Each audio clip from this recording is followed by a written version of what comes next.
Hi, it's really lovely to be here today, and thank you all for being part of the audience to make it possible for everyone to tell their stories. It's been a really beautiful day and lovely to hear them all. This warm day reminds me of 10 years ago when I went to the beach with my husband and my 5-year-old twin boys and a couple of friends of mine from Parks who got into my ear and started telling me about climate change. And I'm embarrassed to say I didn't know a real lot about it 10 years ago, but I got so bothered by what they told me that I went home and started reading and got even more bothered. And then later in that year, a NASA scientist called James Hansen gave a speech to the Union of Concerned Scientists, and he said that we had 10 years to lower our carbon emissions dramatically, or the world would reach a tipping point, and the tipping point would take us into catastrophic climate change. Now, if you know anything about tipping points, when something reaches a tipping point, it happens quickly. So the idea of the world reaching a tipping point in 10 years' time was pretty freaky. So I basically found that my whole life turned around at that point. I was running a gallery with my husband in Blackheath. So I left the gallery, I put up my hand to be trained with Al Gore as a climate ambassador, and then I started travelling around the country, talking to people about everything I'd learnt about climate change. This is a picture of when I was speaking to the Ag Bureau in Grenfell.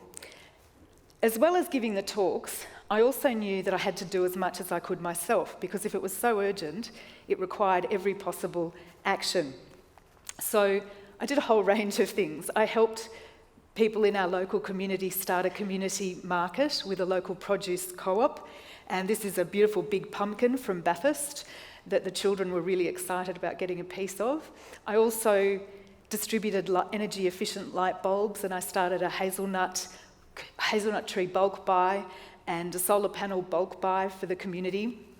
And then as well as that, I even started a seed company called Crazy Climate Seeds, because if the seeds could grow in Blackheath, they could grow anywhere. So I thought they would be the perfect seed for a changing world.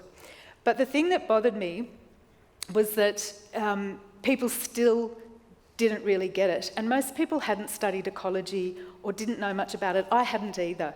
So I went then and studied permaculture and became a permaculture teacher. And this is a permaculture class that I was teaching in Orange. And the thing I liked about permaculture is that permaculture says the problem is the solution. And that really stuck with me. And as I kept really being quite frantic, rushing around trying to do things to save the world, I got upset when I looked around and thought, it doesn't seem like everyone else is doing this. And it seems, really quite slow, what's happening? And I thought, well, what could be the problem? Why is that? And obviously there were lots of reasons, but at the time I thought perhaps it's the media and the fact that the media keeps telling stories that fills people with doubt. And as we now are finding out, that was the time when ExxonMobil was putting articles in the newspaper to say that climate change wasn't happening and things like that. So I thought, well, if that's the case, the problem is the solution. The media is the problem. I'll make my own media. So I started blogging, and I started a blog called A Year in a Day. And the idea of the year in the day was that I would take do one political action a day, which was very new to me, because there's no way all of this change could happen without political will, without everybody being involved at every level. So I thought, okay, I've got to take political action and I've got to do something in my own life to reduce my environmental footprint. And the idea was that if I took these actions every single day and blogged about them, and if 364 other people got inspired and did it too, we'd have the action of a whole year in one day. So I thought, yes, that's how we can do it in the 10-year time frame. So being a mummy blogger at the time, I had plenty of time and I devoted my whole life to doing that. But my kids got older and then I had to go to work. And fortunately, I got a job here in central New South Wales as a climate adaptation officer. And that was a fantastic job. So I started another blog. I started some more media.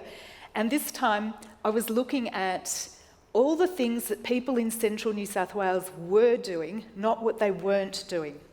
And it was amazing. There were so many things that I'd had no idea about. So, for example, hardly anyone I knew that Lithgow Hospital was run on geothermal energy, or that Oberon, the community of Oberon, had banded together and they were rebuilding the Oberon-Taranah railway line, sleeper by sleeper. I just thought that was phenomenal. And people didn't know that in Bathurst there was a farmer running his farm with an electric ute, or that out at Wellington at the Arboretum they'd restored and worked on an old dry sheep paddock and recreated a small rainforest that might have been what Wellington looked like when the dinosaurs were there. It was so exciting. But these stories weren't getting to Sydney or to the national media, even though they were so fantastic. So I looked at why people were looking at the media that we always look at, and I wondered why people weren't more interested in glass half full stories rather than glass half empty stories. And so I wanted to tell glass half full stories. And at this time as well, I also started to move away from just talking about climate change. I started to realise that if we wanted environmental resilience, it was an important part of everything. Everything's connected. So then I started looking at environmental resilience, social resilience, financial resilience, and Lithgow Hospital was a really good example of that, because by putting in the geothermal energy, they reduced their carbon emissions dramatically, saved a lot of money, and then that money was being able to be invested into giving better health services for the local community. So it seemed like a bit of a no-brainer and a really win-win situation to act in that way. So after that, I started another blog called The Big Fix. This was the first iteration of The Big Fix, where I started pulling together stories from all around the world, not just central New South Wales. But unfortunately, or fortunately, I moved into another job, and this was a position where I was running Varuna the Writers' House in Katoomba, working with writers all around Australia and some internationally as well. And that was a very big job, being the CEO, and I was working flat out as well as having a family. So the poor Big Fix blog just dwindled away and nothing happened with it because I had to focus on work and my family. And the sad thing was that because of that, I loved my job, but the sad thing was I then started doing what most people do and getting my news from mainstream media again, and just dipping in all the time to mainstream media because that was quick and easy while I was working really hard. And I found myself starting to think, it's hopeless, we're never going to do it. All I can hear is doom and gloom. The government and corporations, they're not doing enough. It's not going to happen. And I started to feel quite hopeless. And I started to think, why do I bother with the small things I do at home when these great big monoliths are not doing anything, they're not moving. You know, we're running like mad trying to do what we can, but the others aren't. And it really did fill me with a bit of despair, and I realised I had this niggling feeling that I had given up, and that did bother me, but I was so busy with what I was doing that I just really focused on my family and my local community. That was really all I could do. I wasn't capable of doing anything more, and I just had this sinking feeling about this tipping point that was coming. Then, very fortuitously, exactly this time last year, I know because the conference papers are coming in again now, there was an invitation into my in-tray at work telling me about a conference that was coming up, and it was being run by the International Sustainable Development Research Society. And it was the very first time it was being held in Australia, so there would never have been another chance I could have gone to it. And the theme was tipping points. And I couldn't believe it. I went to the website, and scientists, environmentalists, and sustainability researchers are quite frankly, you know, often very negative and a bit depressing in some of the things they say. But the whole front of this website was all about tipping points, but not the climate change, the scary, freaky climate change tipping point. They were saying that we were reaching, or had reached, a human tipping point. They believed that we were in a tipping point in humanity where we were changing en masse to move into a whole new sustainable way of living. I couldn't believe it.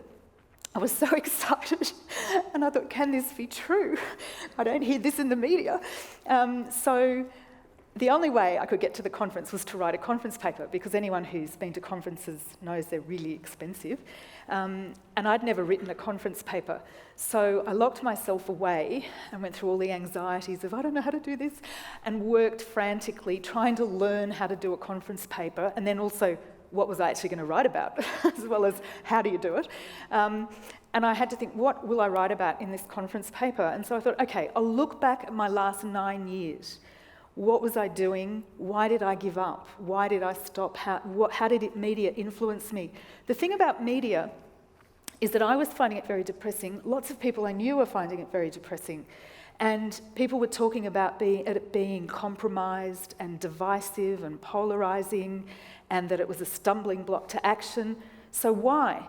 The thing about media that I discovered as I started to research is that newspapers and other forms of media work on the basic principle that if it bleeds, it leads. So that's what they go for. Whatever will make you shocked or upset or whatever, that is what they believe people want. But I started to think, is that what we all want? Do we all still want that? None of the people I knew wanted it. And so I thought, okay, well, what can we do to make the world a better place? How can we overcome this? And so I basically developed a strategy that I think could fix the problem, which was to revitalise my big fix concept. And so I submitted that as an idea in the conference paper, and I got accepted. Phew. It was so hard, but I did. And this is one of the slides from the conference. It was so worth going to. It was one of the final slides by the keynote speaker, who is a very well-known Australian researcher.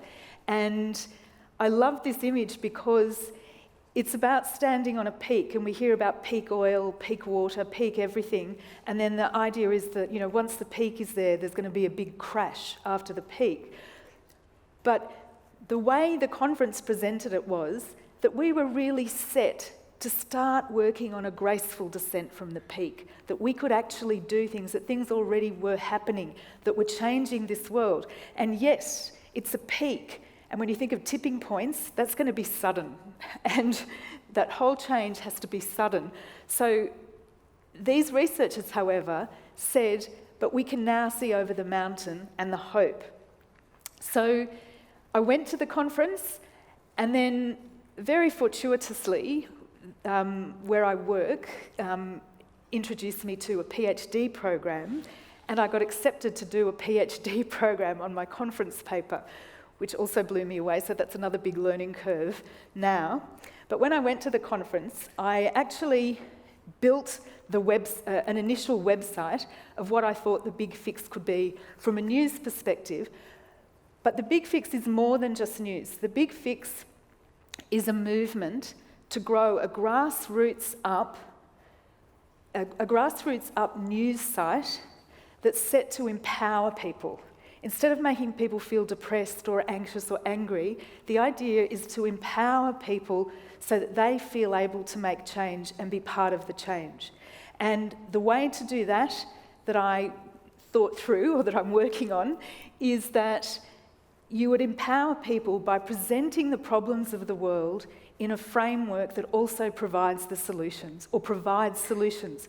There's not always a solution to everything, but if you show that there are options, there are things that people can do, there are solutions that other people have tried, and this is how we can move forward, people can accept that.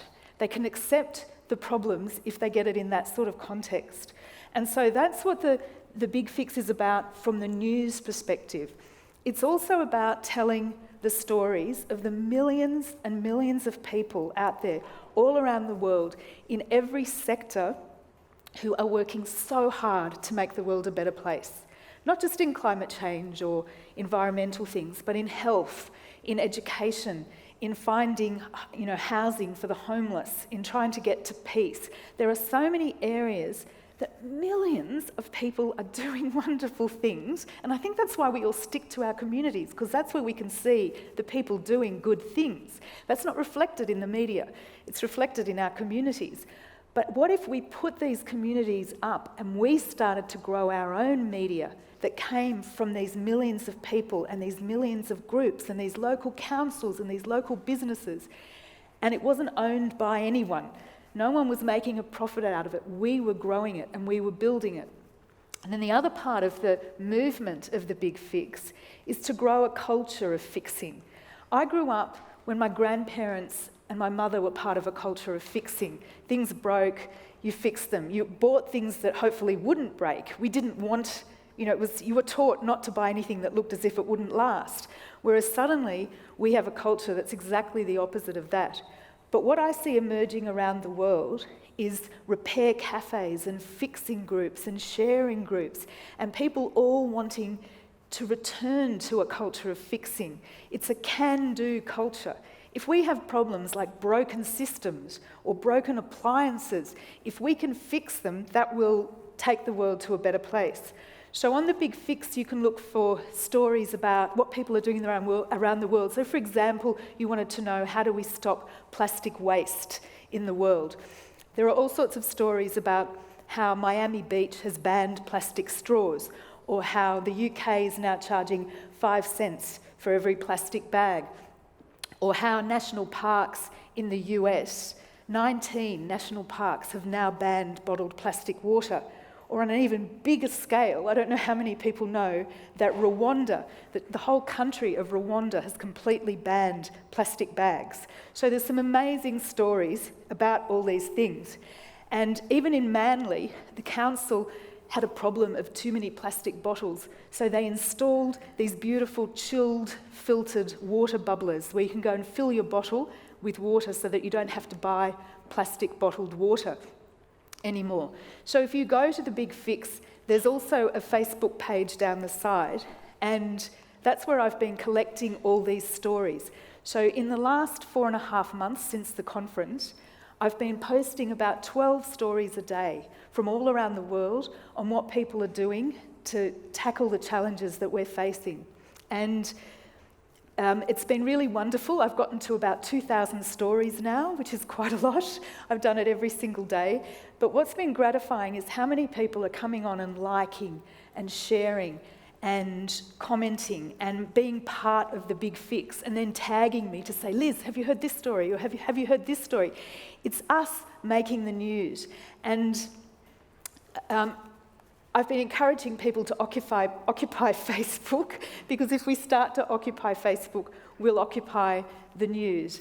And what's terribly exciting about that is the enthusiasm that I feel with people when I talk to them about this and when they respond to the stories that I'm sharing.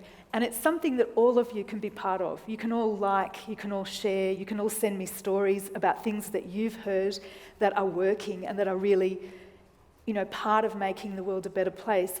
And it's a very, very exciting journey. This is going to be a fast ride, because the Big Fix is telling the stories of the tipping point, the greatest shift ever of humanity on this planet to a new way of being. Thank you.